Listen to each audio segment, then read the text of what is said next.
Nabi menangis teresak-esak, mencurah-curah air mata Nabi, sehingga Allah menghantar Jibril alaihissalam untuk tanya kepada Nabi, dan Allah maha mengetahui kenapa Nabi menangis.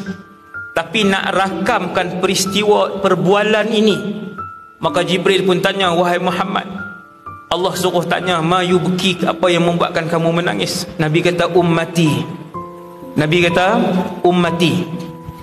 Kita umur 54 sekali tak pernah mengalirkan air mata untuk Rasulullah ataupun teringatkan Nabi sallallahu alaihi wasallam, tak pernah. Malam ni umur kita 49, sekalipun air mata ini tidak pernah dialirkan kerana merindukan Rasulullah. Nabi menangis teresak-esak. Bila Jibril tanya, kenapa wahai Muhammad? Ummati. Teringat, Nabi kata, teringat nasib umat aku.